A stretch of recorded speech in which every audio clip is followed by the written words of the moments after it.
The story of the 1913 Buffalo nickel begins in the early 20th century, when the United States was searching for a new artistic identity in its coinage after decades of conservative designs, and President Theodore Roosevelt strongly believed that American coins should reflect beauty, strength, and national pride, which led to a complete transformation of U.S. coin art and opened the door for sculptors to play a major role in coin design, and among them was James Earle Fraser, a talented artist who had grown up in the American West and had first-hand experience with Native American culture, frontier life, and the powerful presence of the American bison. And Fraser wanted to create a coin that felt truly American, not inspired by Europe, but born from the soil spirit and history of the United States, and by 1911 the idea of redesigning the Liberty Head nickel was approved, and Fraser began working on what would become one of the most iconic coins in American history,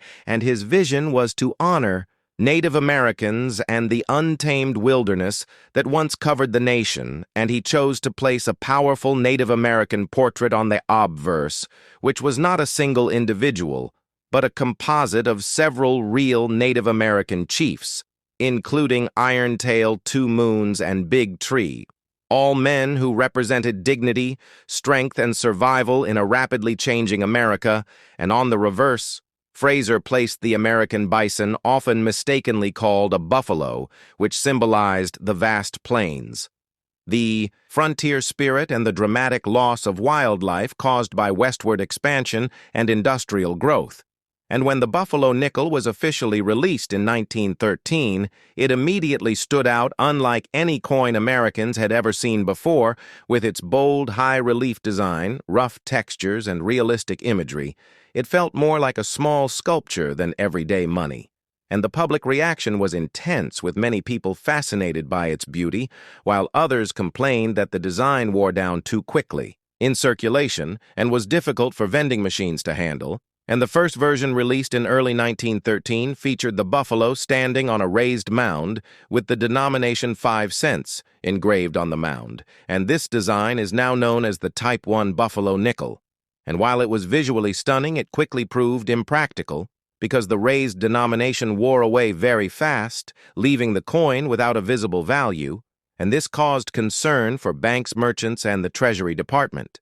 And as a result, later in 1913, the design was modified to lower the ground beneath the buffalo and recess the denomination into a protected area, creating what collectors now call the Type 2 Buffalo nickel. And this change happened within the same year, making 1913 unique as the only year with two distinct major design types, and both types were minted at 3 different mints: Philadelphia, Denver, and San Francisco, although the Type 1 was produced only briefly before the redesign, and this makes certain 1913 Buffalo nickels especially valuable and historically important, and during their time in circulation, these coins witnessed enormous changes in American society, from the closing of the frontier to World War I, the Roaring Twenties, the Great Depression, and beyond, and millions of Americans carried Buffalo nickels in their pockets during times of hardship, prosperity, migration, and war, and the coin became a silent witness to everyday life in early 20th century America, and, despite their popularity, the Buffalo nickels were notorious for wearing down quickly due to their high-relief design, which caused many coins to lose their dates, entirely creating what collectors call dateless Buffalo nickels.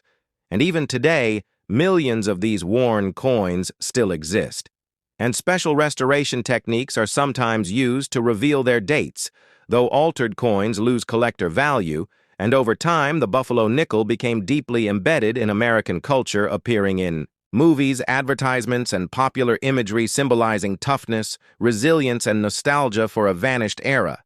And by 1938, the Buffalo nickel was officially replaced by the Jefferson nickel, marking the end of a 25-year run. Yet its legacy never faded, and collectors began to recognize its artistic importance, rarity, and historical value. And today, the 1913 Buffalo nickel stands at the beginning of this legendary series, representing the birth of one of the most beloved U.S. coins ever made, and for collectors.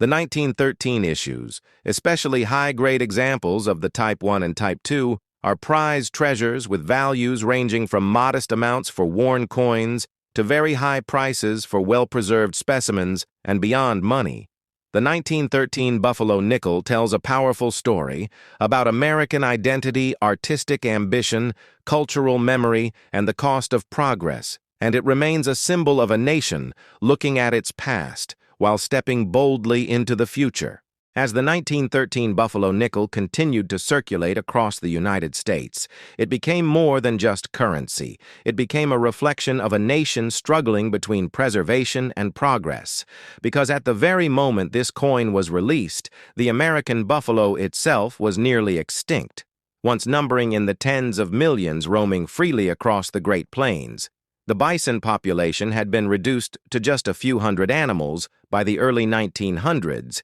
due to overhunting railroad expansion and deliberate policies that targeted Native American survival, and James Earle Fraser was deeply aware of this tragic reality, which is why the buffalo on the coin stands heavy, powerful, and solemn, almost like a memorial frozen in metal, and many historians believe Fraser modeled the buffalo after Black Diamond, a famous bison housed at the Bronx Zoo, making the coin not just symbolic, but tied to a real living animal known to Americans of that era, and at the same time, the Native American. Portrait on the obverse served as a reminder of cultures being pushed aside by modernization and industrial growth, and unlike earlier coins that used idealized classical faces, Fraser insisted on realism, showing strong cheekbones, weathered features, and a proud expression that commanded respect rather than pity. And this artistic honesty made the coin revolutionary, but also controversial, because some critics felt it broke too sharply from traditional European-influenced designs, and others worried it portrayed Native Americans in a way that felt too raw for polite society. Yet the public quickly developed an emotional connection to the design, and the coin gained popularity despite its practical flaws. And throughout the 1910s and 1920s, buffalo nickels passed through the hands of farmers, factory workers, soldiers, shopkeepers, and children, becoming part of everyday life during some of the most dramatic decades in American history. And during World War I, these nickels traveled overseas in the pockets of American troops, serving as small reminders of home, and later during the Great Depression, the buffalo nickel became a symbol of hardship as families counted every cent, and worn nickels with nearly vanished dates still bought bread milk or a newspaper, and the fact that so many dates disappeared from circulation only added to the mystique of the coin. And later generations would find jars filled with dateless buffalo nickels, sparking curiosity and a desire to learn their hidden history. And collectors eventually began to study the 1913 issues, closely identifying subtle differences in strike-quality mint marks and die characteristics, and the existence of both Type 1 and Type 2 designs. In the same year made 1913 a cornerstone for the entire Buffalo nickel series, and serious collectors often begin their journey with this year, because it tells the story of artistic ambition colliding with real-world usage, and the quick redesign shows how even iconic art must sometimes bend to practicality. And as time passed, numismatists also uncovered fascinating mint stories, including how different mints produced coins with slightly different appearances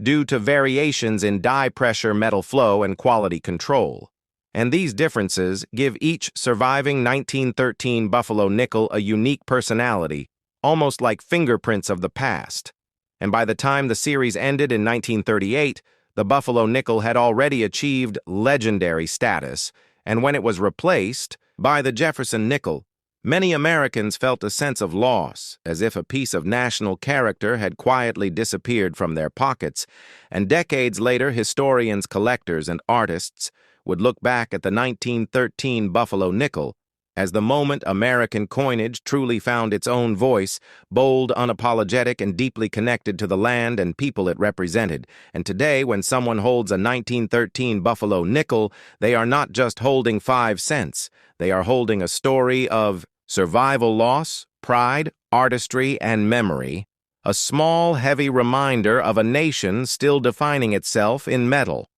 As decades passed, the 1913 Buffalo nickel slowly transformed from ordinary pocket change into a historical artifact as fewer high-quality examples survived daily use, because the coin's bold relief caused the highest points, such as the Native American cheekbone hair braid and the buffalo's horn, shoulder, and hip, to wear down quickly, and this rapid wear meant that truly well-preserved 1913. Buffalo nickels became rare much earlier than other coins of the same era, and this scarcity helped spark early interest among numismatists, who began carefully setting aside sharper examples even while the coin was still circulating, and coin collectors of the 1920s and 1930s already recognized that the first year of issue held special importance, and within that year, the distinction between Type 1 and Type 2 added another layer of fascination and mystery, and the Type 1, with its raised mound beneath the buffalo, came to represent Fraser's original uncompromised artistic vision, while the Type 2 symbolized the reality of mass production commerce and usability. And this contrast turned the 1913 Buffalo nickel into a case study often discussed in art history design schools and numismatic literature, showing how beauty and function sometimes clash and must find balance. And beyond its physical characteristics, the coin also carried powerful emotional weight, especially for Native American communities, because it was one of the first times indigenous imagery appeared so prominently on circulating U.S. coinage, and while opinions varied, some viewed it as long overdue recognition, while others felt it was a bittersweet tribute, given the ongoing struggles faced by Native peoples during that era. Yet regardless of interpretation, the coin forced Americans to acknowledge the presence, history, and resilience of Native cultures every time it exchanged hands. And as the years went on, stories began to form around specific 1913 Buffalo nickels discovered in unexpected places such as old barns, abandoned houses, family estates, and forgotten piggy banks. And these discoveries fueled the imagination of collectors and treasure hunters alike. And many people recall childhood memories of grandparents showing them worn buffalo nickels and explaining that they came from a time when the country felt different, more rugged, more uncertain, yet full of hope, and these personal stories helped elevate the coin beyond metal into memory and tradition. And as the Buffalo nickel series gained popularity, collectors started assembling complete date and mint sets, and the 1913 coins always stood as the starting chapter of that journey, representing the birth of the series and the beginning of an era, and auction houses eventually began featuring high-grade 1913 Buffalo nickels as centerpiece lots, drawing attention from investors, historians, and museums, and prices steadily rose, especially for coins with strong strikes, minimal wear, and original surfaces. And even today, the market reflects how deeply collectors value authenticity and preservation, because each surviving coin is a fragile link to a vanished world. And museums often display the 1913 Buffalo nickel alongside photographs of frontier life, Native American leaders, and roaming bison herds to help visitors understand the broader story the coin represents. And in this way, the nickel serves as both an educational tool and an emotional bridge connecting modern audiences to the early 20th century and the America that existed before highways, suburbs, and digital life. And every time a collector studies the coin under magnification, examining die lines, strike strength, and surface texture, they are engaging in a quiet conversation with history, listening to what the metal has preserved and what time has erased. And through this ongoing fascination, the 1913 Buffalo nickel continues to live far beyond its original purpose, reminding us that even the smallest objects can carry the weight of a nation's story.